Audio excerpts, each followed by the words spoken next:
সরকারি জায়গা অবৈধ দখল মুক্ত করে নির্মাণ করা হয়েছে শিশু পার্ক। সেই পার্কে উন্মুক্ত খেলার স্থান পেয়ে উচ্ছ্বাসিত শিশুরা। গাইবান্ধার সাগাটা উপজেলার বোনারপাড়া সরকারি কলেজ সংলগ্ন এলাকায় দীর্ঘদিন থেকে অবৈধ দখলে ছিল প্রায় ৬৬% জায়গা। হেলিকপ্টার অবতরণের জন্য সংরক্ষিত এই জায়গাটিতে একসময় ওই এলাকার শিশুদের খেলার জন্য ব্যবহৃত হতো। পরে অবৈধ স্থাপনা নির্মাণ করে দখল করা হয় জায়গাটি। সম্প্রতি অবৈধ স্থাপনা উচ্ছেদ করে সেখানে নির্মাণ করা হয় কুসুমকলী উপজেলা প্রশাসন শিশু পার্ক। গত 13 মার্চ দুপুরে সবার জন্য উন্মুক্ত করে দেয়া হয় পার্কটি। পরে শিশুদের আনাগোনায় পরিপূর্ণ হয় পার্ক চত্বর।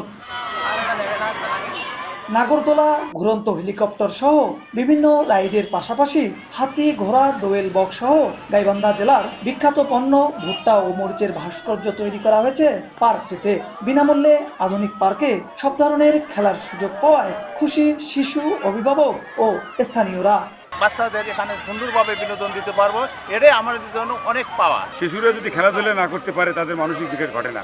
শুধু পড়াশোনা দিয়ে চলবে না। শুধু আমরাই না, সকল কচিকাঁচা শিশু কিশোররা, বৃদ্ধরা সকলেই সকাল বিকাল এসে এখানে সময় কাটাতে পারবো। আমাদের এই জেলা আগে কোনো পার্ক ছিল না, এখন একটা সরকারি পার্ক হয়েছে, আমাদেরকে অনেক ভালো লাগতেছে। পার্কটি চিত্র বিনোদন ও শিশুদের মানসিক বিকাশে গুরুত্বপূর্ণ ভূমিকা রাখবে বলে জানান উপজেলা নির্বাহী কর্মকর্তা। এখানে দেখছেন আপনি অনেকগুলো রাইড আমরা স্থাপন করেছি। এছাড়াও আমাদের জেলা পরিষদ থেকে আমরা বেশ কিছু 13 লক্ষ টাকা বরাদ্দ পেয়েছি। ওটার কাজ শুরু হয়, টেন্ডারের মাধ্যমে বেশ চারপাশে ওয়াকওয়ে, স্লিপার এগুলো আমরা সংযোজন করব। প্রতিদিন সকাল 9টা থেকে সন্ধ্যা 6টা পর্যন্ত পার্কটি বিনামূল্যে সবার জন্য উন্মুক্ত থাকবে।